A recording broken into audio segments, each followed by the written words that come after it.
Subscribe the Motegaonkar Sir's RCC YouTube channel and press the bell icon for latest updates and videos.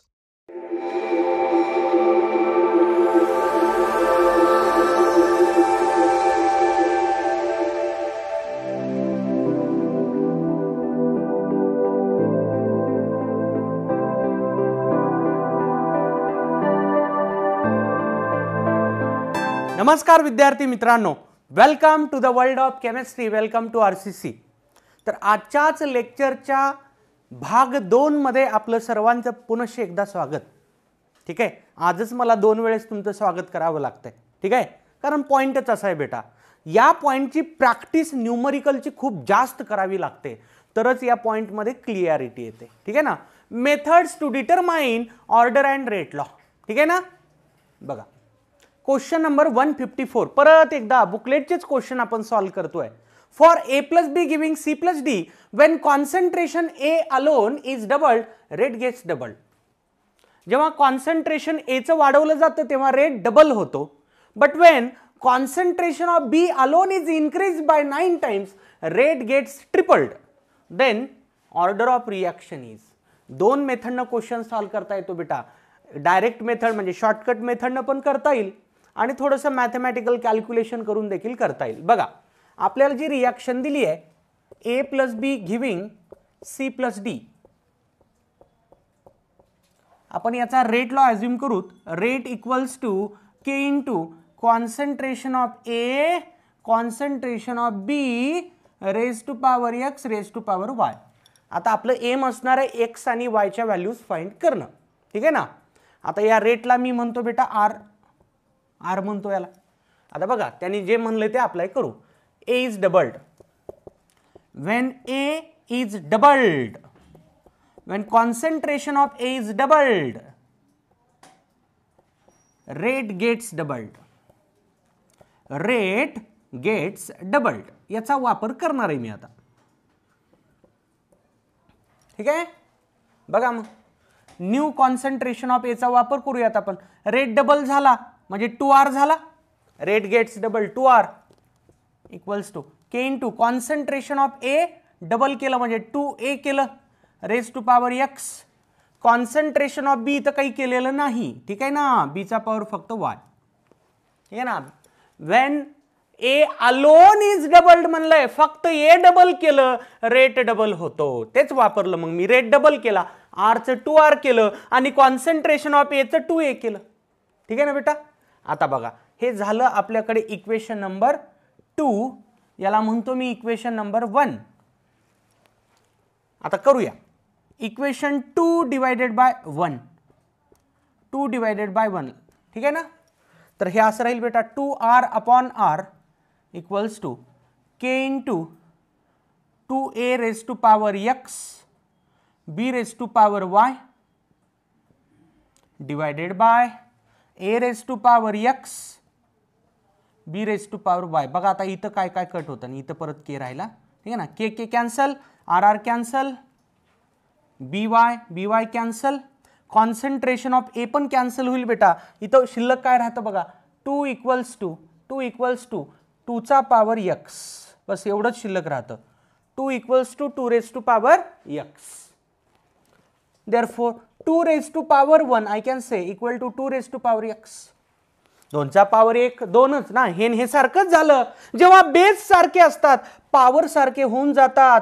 x ची value किती आली रे बेटा 1 आली, म्हणजे मी order with respect to a काढली, काय आली 1। आता विथ रिस्पेक्ट टू b काढूया आपण। ठीक आहे ना। बघा जे सांगितले ते वापरा। आता काय म्हणलं बघा त्यांनी, when b alone is increased, when concentration of b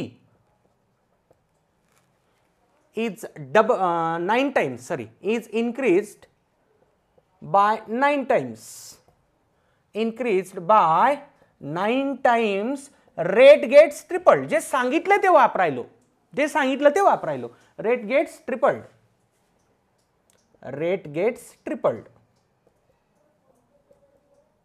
चल बघा हे अप्लाय करा आता। रेट गेट्स ट्रिपल्ड म्हणलं म्हणजे r च्या जागी 3r घ्या, k इंटू कॉन्सन्ट्रेशन ऑफ ए वर काही परिणाम नाहीये सेकंड केस मध्ये, बी अलोन 9 टाइम्स म्हणलंय म्हणजे इथं 9 into concentration of B raise to power Y, याला म्हणतो 3, याला म्हणतो इक्वेशन 3. परत एकदा डिवाइड करू आपण. इक्वेशन 3 डिवायडेड बाय 1, 3 आणि 1 चं डिव्हिजन करून टाका. So 3r upon r equals to k into concentration of a raise to power x 9b raise to power y divided by k into concentration of a raise to power x b raise to power y. Cut करा बेटा, R R cancel होईल. ठीक आहे ना. a raise to power x, a raise to power x, k k cancel, b चा power y, b चा power y देखील cancel होईल. 3 equals to 9 raise to power y. आता सर याला सॉल्व कसं करायचं हो बेटा? अशा केसेसमध्ये तुम्हाला बेस कसा इक्वल होईल त्याचा विचार करायचा असतो. दिस इम्प्लाइज, बघा याला मी असं लिहिलं तर चालतं का? 3 इक्वल्स टू 3 स्क्वेअर त्याचा पॉवर वाय. अरे ठीक आहे ना. आता बघा बेसचा पॉवरचा पॉवर गुणाकार करता येतो. So this implies 3 equals to 3 raise to power 2y. This again implies, बघा इथं काही नाही म्हणजे पॉवर 1 आहे ना. 1 equals to 2y. So final answer y equals to 1/2. y equals to 1/2. x आला 1, y आला 1/2. therefore order of reaction x plus y. कारण बघा ना आपण जो रेट लॉ धरला होता तिथे पॉवर्स बघा x आणि y आहेत. x plus y 1 plus 1/2. 1 plus 1/2 किती येतं रे answer final? 3/2. Final answer is 3/2. आता ही खूपच लॉंग रूट झाला बेटा, खूपच मोठा रूट झाला हा. एकदम साध्या भाषेत इथले इथं पण तुम्हाला क्वेश्चन सॉल्व करता येऊ शकतो. कसं बघा, when A alone is double rate gets double. A double केल्यानंतर रेट पण डबल होतोय, म्हणजे ए चा पॉवर 1च असला पाहिजे. एक्स तर 1 असंच क्वेश्चन वाचल्या कळला पाहिजे. अरे ए डबल केला की रेट पण डबल होतोय, ए चा पॉवर किती? 1. शॉर्टकट सांगायलो हा. आता दुसरं बघा कसं काढता येईल. बी 9 पट केला रेट ट्रिपल व्हायला. बी 9 पट केला की रेट ट्रिपल व्हायला. मला सांगा 9चा मी काय पॉवर घेतला की उत्तर 3 येईल? 9चा काय पॉवर घेतला की उत्तर 3 येईल? जसं आपण ए चा पॉवर काढण्यासाठी असा विचार केला, 2चा काय पॉवर घेतला की 2 येईल? 1. 9चा काय पॉवर घेतला की उत्तर 3 येईल? सांगा बरं. 9चा पॉवर 1/2 3 असतो बेटा. कसं काय सर? पॉवर 1/2 म्हणजे रूट रे बेटा. Root 9 is 3. हे ना बघा, एवढ्या याच्यातच शॉर्टकट मेथडनं आन्सर तुम्हाला मिळून जातं. ठीक आहे ना.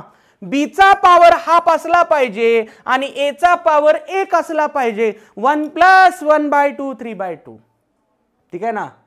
क्वेश्चन वाचून इथल्या इथं क्वेश्चन सॉल्व करता येतो, पण तिथं काही जणांना अडचण असते. ते सर कसं म्हणलात की ते कळलंच नाही.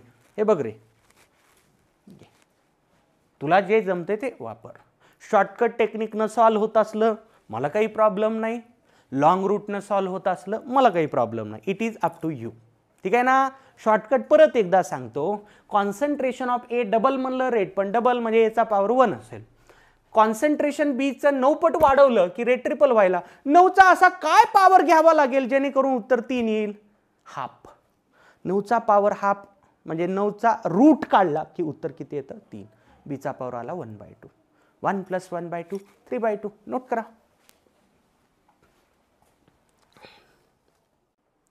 पहा बेटा पुढचा question. Observe the following data regarding reaction दिली आपली. डिकम्पोजिशन ऑफ अमोनिया युजिंग, हा कोण आहे रे? डब्ल्यू कोण असतो? Tungsten catalyst. कॅटलिस्ट आहे तो टंगस्टन. ठीक आहे ना. तर अमोनियाचं डिकम्पोजिशन व्हायलं. डेटा काय दिलाय बघा. प्रेशर इन ॲटमॉस्फिअर आणि हाफ लाईफ टी हाफ दिलाय. प्रेशर आणि हाफ लाईफचा डेटा दिलाय. क्वेश्चन बघा काय आहे. Unit of K's. मला सांगा बेटा रेट कॉन्स्टंटचं युनिट कशावरती डिपेंड असतं रे बाबा? रेट कॉन्स्टंटचं युनिट पूर्णपणे ऑर्डर ऑफ रिॲक्शन वर डिपेंड राहतं. म्हणजे तुम्हाला हा क्वेश्चन जर सॉल्व करायचा झाला, अगोदर ऑर्डर ऑफ रिॲक्शन काढावी लागेल. नंतर तुम्ही युनिट केचं काढू शकता. अगोदर तुम्हाला ऑर्डर काढता आली पाहिजे. सर कसं काढायचं? प्रेशर आणि हाफ लाईफचा डेटा दिला. अरे खूप सोपं आहे रे बेटा. या क्वेश्चनला आपण 2 पार्ट्समध्ये स्टडी करूयात बेटा. Part 1 to find order of reaction, to find order of reaction, to find order of reaction. बघा कसं काढायचं. या डेटाकडे बघा. प्रेशर 5चं 10 केलं, डबल केलं. Pressure is doubled, pressure is doubled, then T half बघा कसा झाला. प्रेशर 5चं 10 केलं, डबल केलंय, तेव्हा टी हाफ कसा व्हायला रे? हे डबल व्हायलं. हे कसं व्हायलं? ट्वाइस व्हायलं. हे कसं व्हायलं? हाफ व्हायलं. बरोबर आहे ना? 3.6चा अर्ध काय येतं रे बेटा? 1.8. प्रेशर जेव्हा डबल व्हायलं तेव्हा टी हाफ अर्धा व्हायला. ठीक आहे ना? When pressure is double then T half is halved. T half हा अर्धा व्हायला. दिसतंय ना सगळ्यांना? हे घ्या किंवा इथं पण घ्या. बघा ना, प्रेशर डबल व्हायलं तेव्हा टी हाफ कसा व्हायला? अर्धाच व्हायला ना. 1.8चा अर्ध 0.9. Therefore I can say that therefore for this reaction T half inversely proportional to pressure. मान्य आहे? या रिएक्शनचा टी हाफ प्रेशरला इनवर्स आहे. अरे आहे का नाही इनवर्स? बघ ना, प्रेशर डबल केलं की टी हाफ अर्ध व्हायला, म्हणजे रिलेशन कसं झालं? इनवर्स झालं. Therefore I can say that T half is inversely proportional. तुम्ही सांगितले कित्येकदा तुम्हाला गॅसियस रिएक्शन मध्ये प्रेशरलाच तुम्ही कॉन्सन्ट्रेशन म्हणू शकता. ठीक आहे ना? T half is inversely proportional to concentration. ठीक आहे ना? सांगा आता मला कोणती ऑर्डर असेल? टी हाफ आणि कॉन्सन्ट्रेशनचं रिलेशन इनवर्स असणारी order. Therefore order of reaction equal to 2. अरे सांगितलं ना तुम्हाला, 0 ऑर्डर साठी टी हाफ पण कॉन्सन्ट्रेशनचं रिलेशन डायरेक्ट असतं. फर्स्ट ऑर्डर रिएक्शन साठी टी हाफ पण कॉन्सन्ट्रेशन मध्ये काहीच रिलेशन नाही. फर्स्ट ऑर्डरचा टी हाफ कॉन्सन्ट्रेशनवर डिपेंडच करत नाही. सेकंड ऑर्डरचा टी हाफ कॉन्सन्ट्रेशनला इनवर्सली प्रोपोर्शनल असतो. T half inversely proportional to concentration. So order of reaction is 2. ठीक आहे ना? आता तुम्ही ऑर्डर कळली ना, फाइनल आंसर काढू शकता. पार्ट 2. ठीक आहे ना? Unit of rate constant to find unit of rate constant, to find unit of rate constant, unit of rate constant. ठीक आहे बेटा? ऑर्डर 2 आली. आता या क्वेश्चनचे जे ऑप्शन आहेत ना बेटा, त्या ऑप्शन मध्ये प्रेशर फॉर्म मध्ये युनिट दिलेले आहेत. तर मी सांगितलेलं होतं फॉर nth ऑर्डर, आठवा थोडंसं सांगितलंय तुम्हाला, units of K equal to असं सांगितलं होतं बघा रे, atmosphere raise to power 1 - n per time. बघा सगळेजण असं लिहिलेलं आहे का नाही? Where n is order of reaction. आपल्या केसमध्ये ऑर्डर किती आहे? 2 आहे. इथं टाक बेटा ATM raise to power 1 - 2 per time. काय येईल बाबा? ॲटमॉस्फिअरचा पॉवर -1, टाइमचा पॉवर -1. हे झालं तुझं फायनल आन्सर. आलं का लक्षात? ॲटमॉस्फिअरचा पॉवर -1 पर टाइम. कळलं का रे? हे कळणं महत्वाचं आहे. टी हाफ कॉन्सन्ट्रेशन इनवर्स आहेत म्हणजे ऑर्डर 2 आहे. जर टी हाफ कॉन्सन्ट्रेशन डायरेक्ट असते तर ऑर्डर 0 म्हणलं असतं. टी हाफ पण कॉन्सन्ट्रेशनचं काही रिलेशनच नसतं तर फर्स्ट ऑर्डर म्हणलं असतं. ठीक आहे? नोट करा. पहा बेटा पुढचा question. Based on the following data for a reaction what is it's order. Data दिलाय, या डेटाचा वापर करून सांगायचं आपल्याला की रिएक्शनची ऑर्डर काय आहे. काय डेटा दिलाय? A gives product he reaction आहे, कॉन्सन्ट्रेशन ऑफ ए व्हेरियस टाइम्सला. ठीक आहे ना? आता मला फक्त एवढं सांगायचंय, तुम्ही टाइम 0 म्हणजे हे कॉन्सन्ट्रेशन काय झालं रे बेटा? मी याला इनिशियल कॉन्सन्ट्रेशन म्हणू शकतो का? बघा रिएक्शनची सुरुवातच ना 0 मिनिट म्हणजे. ठीक आहे ना? आफ्टर 10 मिनिट हे कॉन्सन्ट्रेशन आहे म्हणजे हा एक AT आहे. आफ्टर टाइम टीचं कॉन्सन्ट्रेशन आहे. परत हे देखील AT आहे बेटा. ठीक आहे ना? हा देखील 80 आहे. आता फक्त आपल्याला या व्हॅल्यूकडे लक्ष द्यायचंय. रिॲक्टंटचं कॉन्सन्ट्रेशन 0 झालंय. रिॲक्टंटचं कॉन्सन्ट्रेशन 0 झालं याचा अर्थ काय रे बाबा? रिॲक्शन कंप्लीट झाली ना. रिॲक्टंटचं कॉन्सन्ट्रेशनच 0 झालंय याचा अर्थ या टाइमला ती रिॲक्शन कंप्लीट झाली. ठीक आहे ना. हे काय इंडिकेट करतं रे? Completion of reaction. काय इंडिकेट करतं? Completion of reaction. Completion of reaction. कळते का रे? कारण रिॲक्टंट फिनिश झाला म्हणजे रिॲक्शन कशी झाली? कंप्लीट झाली. म्हणून मी म्हणू शकतो का बघा, therefore for this reaction T 100%. T 100%चा अर्थ काय असेल रे? 100% रिॲक्शन कंप्लीट झाली इक्वल टू इन्फिनिटी. बघा ना, कंप्लीशन आहे. कंप्लीशनचा हा टाइम आहे मिनिट मधला किती? इन्फिनिटी. मग मला आता क्वेश्चन थोडक्यात असा तयार झाला, अशी कोणती ऑर्डर आहे रिॲक्शनची जी कंप्लीट होण्यासाठी इन्फिनिटी टाइम लागतो? इन्फिनिटी टाइम लागतो. आपण 100% झिरो ऑर्डरसाठी काढले बघा, A0/K असं आन्सर आलं होतं. तो क्वेश्चन घेतलाय पहा, पाठीमागं दिसेल तुम्हाला. Time required to complete 100% zero order reaction. त्याचं उत्तर येतं A0/K. ठीक आहे ना. म्हणजे हे उत्तर म्हणजे आपल्या या क्वेश्चनचं आन्सर हे झिरो ऑर्डर नाही, कारण इन्फिनिटी टाइम लागतो इथं. हे कळलं का याच्यावर ना? आता बघा मग काय असेल ऑर्डर. झिरो ऑर्डर तर माझं उत्तर नाही. हे कशावरून कळलं? Time required to complete zero order reaction is A0/K असा क्वेश्चन झालाय ऑलरेडी. फर्स्ट ऑर्डरला आपण टेस्ट करूयात. बघा, for first order reaction, for first order reaction, for first order reaction बघा, केचा फॉर्म्युला घेतो मी. K equals to 2.303 upon T log A0 upon AT. ठीक आहे, मान्य आहे. आता बघा, when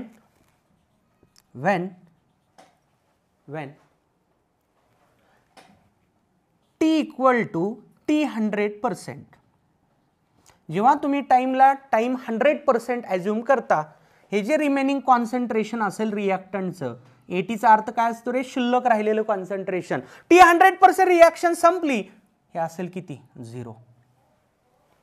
हे किती असेल? 0. ठीक आहे ना.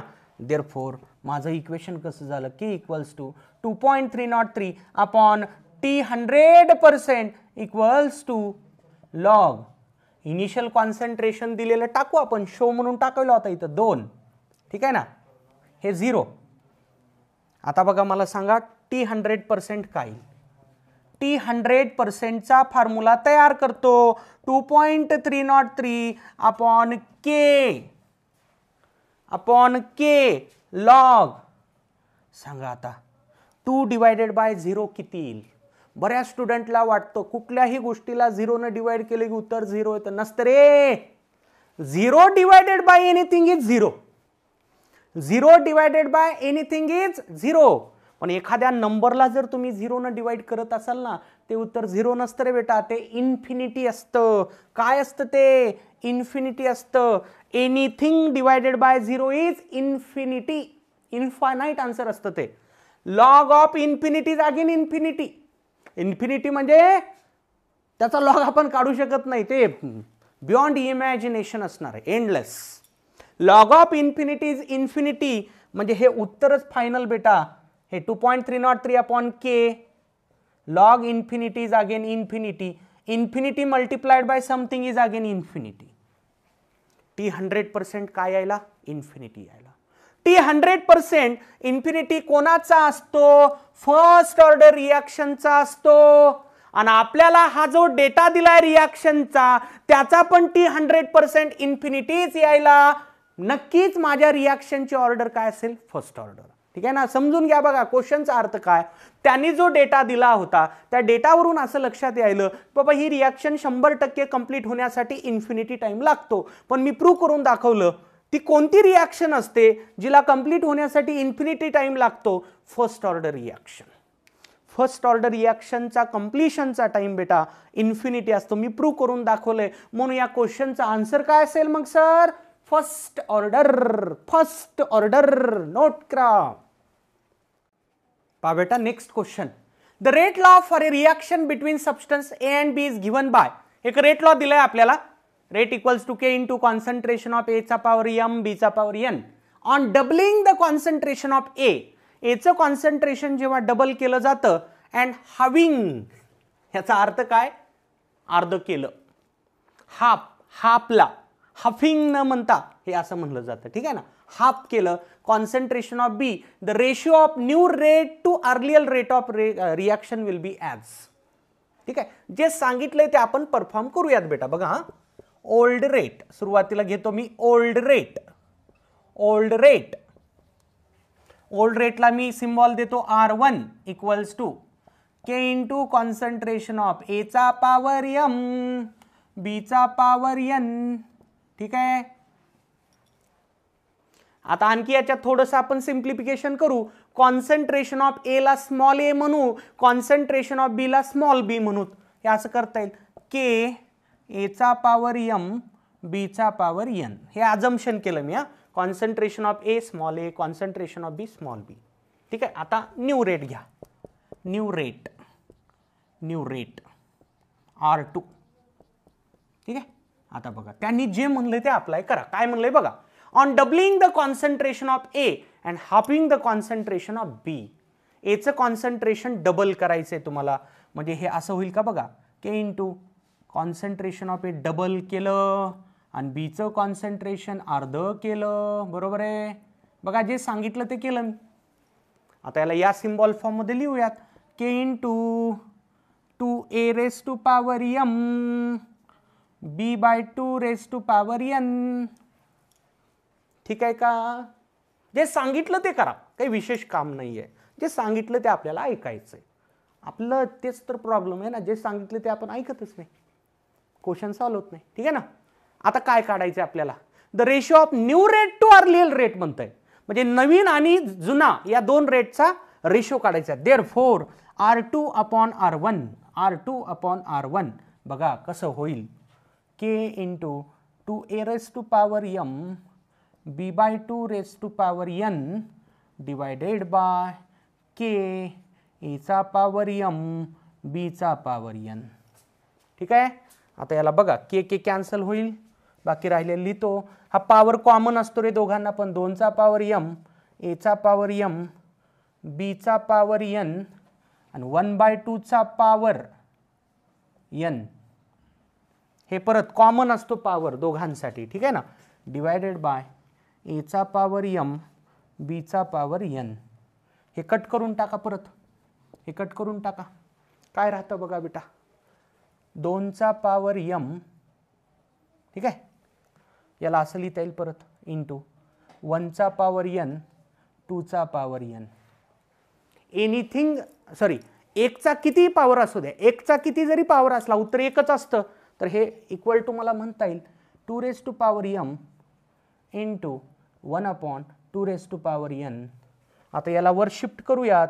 2 raise to power M into 2 raise to power minus N. डिनॉमिनेटरचा न्यूमरेटर केला की साइन पॉवरचं बदलेल. आता या दोघांचा बेस सारखा आहे. त्यांची बेरीज होत असते पॉवरची. बेरीज करत असताना प्लस मायनस मायनस होईल बेटा. 2 raise to power M minus N. 2 raise to power M minus N. Final answer note करा. पहा बेटा पुढचा क्वेश्चन हा लॉजिकल क्वेश्चन आहे. Logical.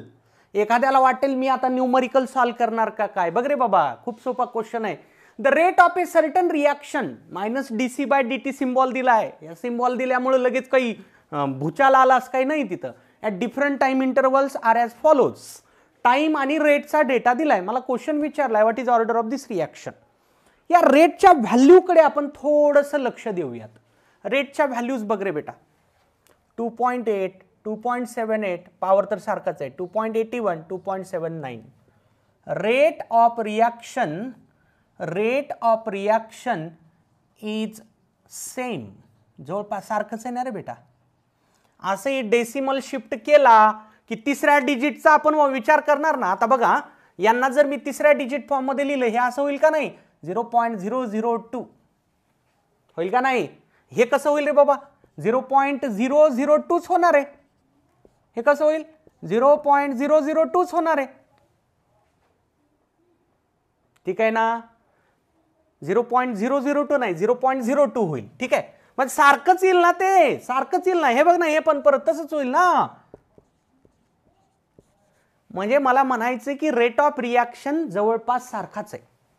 Rate of reaction is almost same. सांगा मग अशी कोणती रिॲक्शन असते बाबा ज्याचा रेट जवळपास सारखाच असतो? ठीक आहे ना? Rate of reaction is constant. Rate of reaction is constant for zero order reaction. For zero order reaction. Zero order reaction साठी रेट ऑफ रिॲक्शन कॉन्स्टंट असतो. ठीक आहे ना? तर हा न्यूमरिकल नाही रे बाबा, लॉजिकल क्वेश्चन आहे. अशी कोणती ऑर्डर असते जिथे रेट शेवटपर्यंत कॉन्स्टंट असतो, टाइम बदलायला पण रेट ऑलमोस्ट सेम आहे? ऑलमोस्ट सेम आहे. कोणती असते ऑर्डर? Zero order. Zero order. Zero order. कसं हो सर? पण बेटा झिरो ऑर्डर रिॲक्शनचा रेट लॉ कसा असतो रे? Rate equals to K into concentration of A raise to power 0.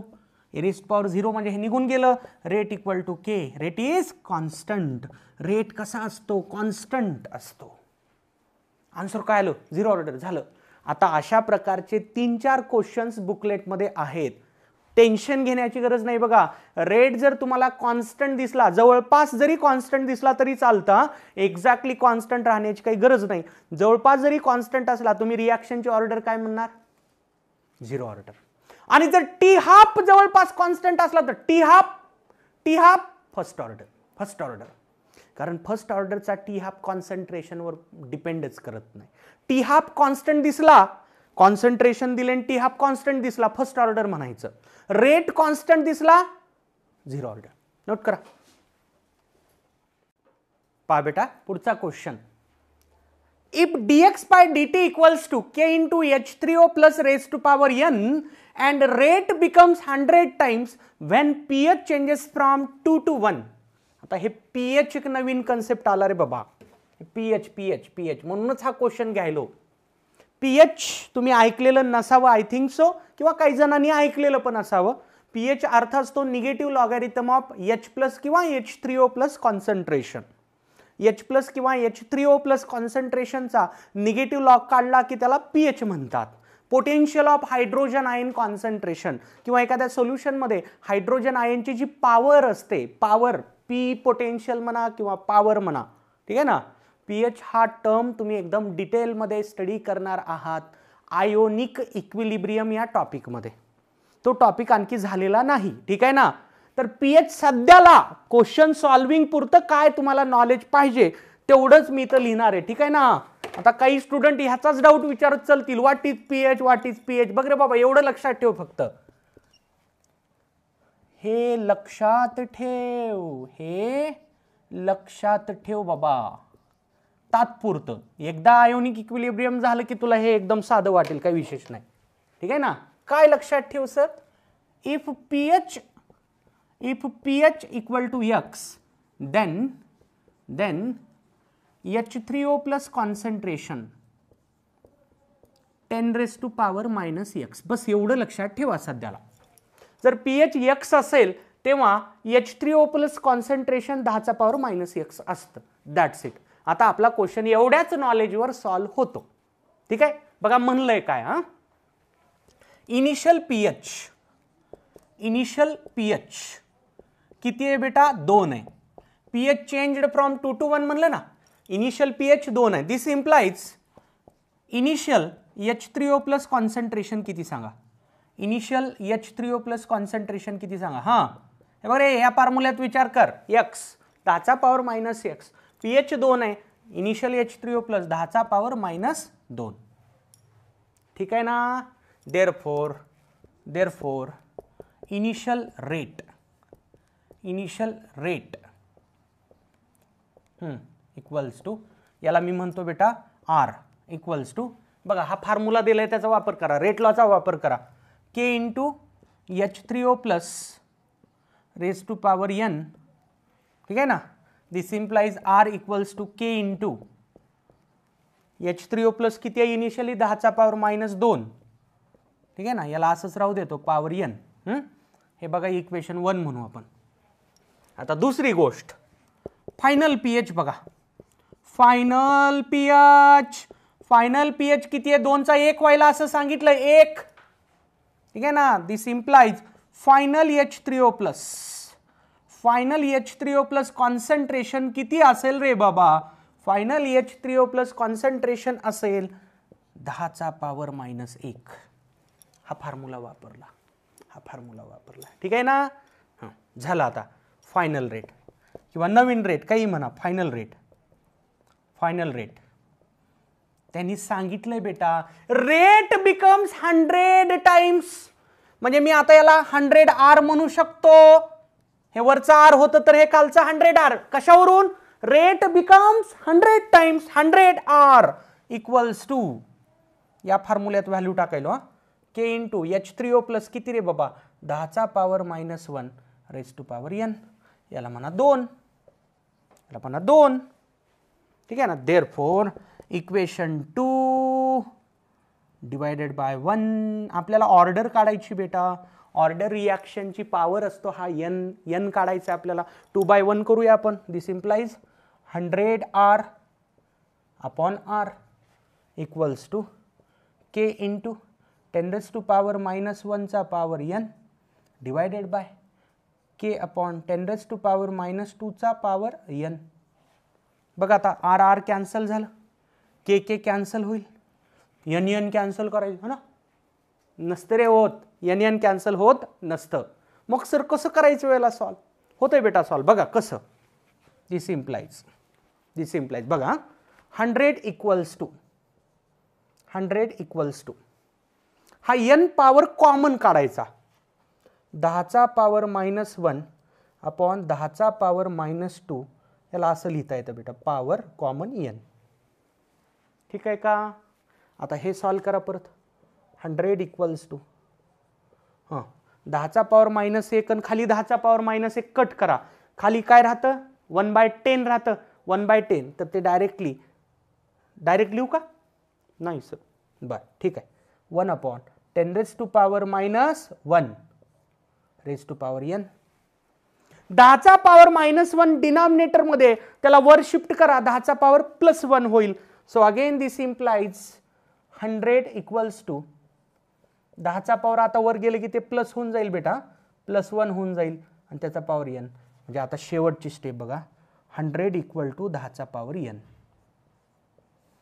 आता मी या 100ला 10⁻2 लिहू शकतो. 100ला 10⁻2 लिहू शकतो. 10⁻2 equals to 10⁻n. Final answer काय झालं मग सर. बेस सारखा झाला की पॉवर सारखे होतात. n equals to final answer. काही विशेष क्वेश्चन नाही बेटा जर तुला हे माहिती असेल. ठीक आहे ना. जे सांगितलंय ते मी परफॉर्म केलं. रेट त्यांचं म्हणणं होतं की 100 पट झाला. मी 100 पट धरून रेशो काढला तर माझ्या असं लक्षात आलं की ऑर्डर या रिॲक्शनची 2 आहे. नोट करा.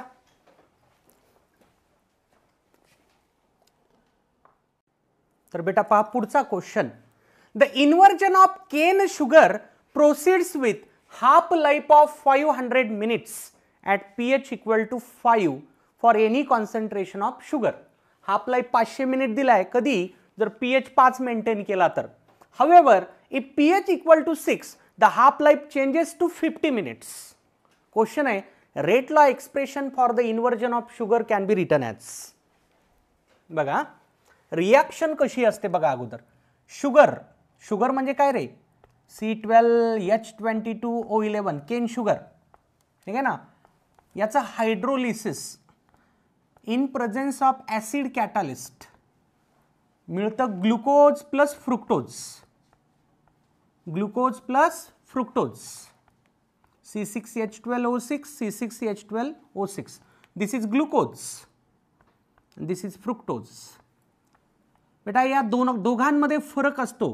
तुम्ही HDA टॉपिकमध्ये ऑप्टिकल प्रॉपर्टी स्टडी करताय. ठीक आहे ना. एक डेक्स्ट्रो शुगर आहे तर एक लिओज शुगर आहे. एक डेक्स्ट्रो फॉर्म आहे तर एक लिओ फॉर्म आहे. तर शुगर हायड्रोलिसिसमधून डेक्स्ट्रो आणि लिओ असे दोन फॉर्म तयार करते. या रिॲक्शनला इन्व्हर्जन ऑफ केन शुगर असं म्हणलं जातं. This is inversion of cane sugar. तर आपल्याला याचा रेट लॉ काढायचा आहे. ठीक आहे ना, याचा रेट लॉ काढायचा आहे. ठीक आहे ना, बघा याचा rate law, let rate law, rate equals to K into concentration of sugar. Sugar शब्द लिहितोय मी, याचा पॉवर काहीतरी घेऊ आपण, एक्स घेऊ. लक्षात घ्या वॉटर कधीच रेट लॉ मध्ये नसतो रे बाबा, कारण हे लार्ज एक्सेस मध्ये असतं. लार्ज एक्सेस मधली गोष्ट आपल्याला रेट लॉ मध्ये लिहिण्याची गरज नाही. पण हा जो एच प्लस आहे ना त्याला मी लिहायलो. का लिहायला सर? कारण ऑप्शन जर पाहिले ना मी या क्वेश्चनचे, ऑप्शन वाईज मला जायचंय. ऑप्शन मध्ये एच प्लस दिलेला आहे, एच प्लस रेट लॉ मध्ये दिलाय. वॉटर का घेतला नाही सर असं वाटेल तुम्हाला, असं वाटेल तुम्हाला. पण लक्षात घ्या वॉटर कधी लार्ज एक्सेस मध्ये असतो, किंवा तुम्ही सोल्युशन टॉपिक मध्ये वॉटरची मोलॅरिटी पाहिली असेल 55.555. किती मोठी मोलॅरिटी. आता शुगर का आपण तेवढं मोठं मोलार घेणार का? नाही. हे लार्ज एक्सेस मध्ये असल्यामुळे त्याला इग्नोर केलं जातं. आणि एच प्लस घेण्याचं कारण ऑप्शन्स. ठीक आहे ना. आता मला एक्स आणि वायचा विचार करायचा आहे. एक्स तर फॅक्टच आहे बेटा, तुम्हाला ते लक्षात ठेवायचे. बघा order of reaction, order of reaction with respect to concentration of sugar is 1. आता हे फॅक्ट आहे, हा फॅक्ट आहे, इट इज फॅक्ट लिहितोय मी इथं. काही स्टुडंट याच गोष्टीला धरून बसतात नाही तर. ठीक आहे ना. असंही आपल्याला पुढच्या लेक्चरमध्ये सुडो फर्स्ट ऑर्डर रिॲक्शन वगैरे पाहायचंय. ठीक आहे ना, तिथं हे येईलच, हे एक्झाम्पल तिथे येणार म्हणजे येणारच. हे फॅक्ट आहे. Order of reaction with respect to sugar is 1, म्हणजे तुमचा एक्स 1 आहे हे लक्षात ठेवायचंय तुम्हाला. हा फॅक्ट आहे. आणि दुसरं मी सॉल्व्ह करून दाखवणार आहे. एच प्लसचा पॉवर तुम्हाला मी काढून दाखवणार आहे. ठीक आहे ना. Order of reaction, order of reaction with respect to H plus concentration आपल्याला काढायची. आता कसं काढायची सर? बघा त्यांनी डेटा दिलाय. ठीक आहे ना. पीएच 5 असताना टी हा 500 मिनिट आहे. बघा गिवन काय T half 500 minute, T half 500 minute when pH 5. आता pH 5 म्हणजेच H प्लस कॉन्सन्ट्रेशन. लक्षात ठेवा H प्लस कॉन्सन्ट्रेशन आणि H3O प्लस कॉन्सन्ट्रेशन दोन्हीचा अर्थ एकच. मी मगाशी एक गोष्ट सांगितली होती मागच्या क्वेश्चन मध्ये. pH जर x झाला H प्लस कॉन्सन्ट्रेशन किंवा H3O प्लस कॉन्सन्ट्रेशन 10चा पॉवर मायनस x, 10चा पॉवर मायनस x, हे होईल 10चा पॉवर मायनस 5. ठीक आहे ना. हे मागच्या क्वेश्चनचा डेटा मी वापरायलो इथं. If pH equal to x then H plus equal to 10 raise to power minus x. Refer करा मागचा क्वेश्चन. ठीक आहे ना. आता बघा परत टी हाफ नंतर किती झालाय बघा. नंतरचा टी हाफ किती झालाय? 50 मिनिट. टी हाफ 50 मिनिट व्हायला कधी? pH 6 झाल्यानंतर. किती आहे pH नंतरचा बघा? 6. आता pH 6 म्हणजे H प्लस किती रे बाबा? 10चा पॉवर मायनस 6. आलं का लक्षात? आता बघा 10चा पॉवर मायनस 5 आणि 10चा पॉवर मायनस 6 यांच्यात रिलेशन कसं आहे सांगा? कसं रिलेशन आहे? 500 आणि 50 मधलं रिलेशन कळलं असेल. हे 10 पट कमी झालं, हे 10 पट कमी झालं, हे 10 पट कमी झालं. हे कसं कमी झालं सांगा? ठीक आहे ना. When H plus reduces 10 times, reduce 10 times. बघ रे 10 पट व्हायला ना कमी. हे 10चा पॉवर मायनस 5 ला 10 न भाग द्या, 10चा पॉवर मायनस 6 येतं. 10 raise to power minus 5 divided by 10 raise power divided by 10 raise power minus 6 येतं. If H plus reduce 10 times then T half पण 10 पट कमी व्हायला. T half also reduced 10 times. मान्य? जेव्हा H प्लस 10 पटीनं आम्ही कमी करतोय, टी हाफ पण आम्हाला दिसतोय 10 पटीनं कमी झाला. सांगा मग आता therefore T half directly proportional to H plus concentration. मान्य आहे? अरे बघ ना, H प्लस 10 पटीनं कमी व्हायला, टी हा पण 10 पटीनं कमी व्हायला, म्हणजे टी हा पण H प्लसचं कॉन्सन्ट्रेशनचं रिलेशन कसं रे बाबा, डायरेक्टली प्रपोर्शनल. सांगा आता अशी कोणती ऑर्डर आहे जिथे T half directly proportional to concentration. As therefore power of H plus 0, power of H plus 0. कस काय सर, सांगा कस काय. सांगितलं रे, 0 ऑर्डर रिॲक्शनचा टी हाफ हा कॉन्सन्ट्रेशनला डायरेक्टली प्रपोर्शनल असतो. फर्स्ट ऑर्डरचा इंडिपेंडंट असतो, सेकंड ऑर्डर इन्व्हर्सली प्रपोर्शनल असतो.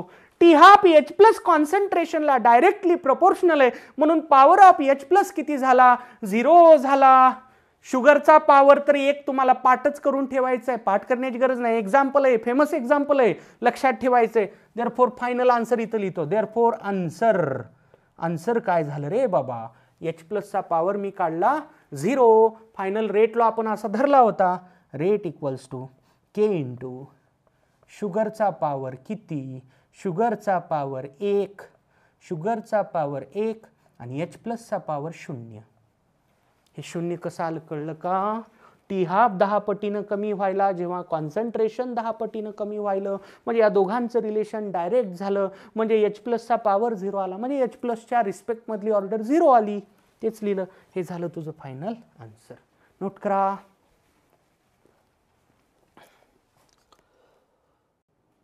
तर बेटा हे होते questions, methods to determine rate law and order of reaction वरती. ठीक आहे ना. जे क्वेश्चन्स बुकलेट मधले मी सॉल्व करून दाखवले नाहीत ते तुम्हाला सॉल्व करायचे बेटा आजच्या आज. ठीक आहे ना. प्रिव्हियस पार्ट या व्हिडिओचा जो तुम्ही पाहिला त्यामध्ये टॅब्युलर फॉर्म मधले क्वेश्चन्स मी सॉल्व करून दाखवले. ठीक आहे ना. आणि या पार्टमध्ये थोडेसे वेगळे क्वेश्चन्स.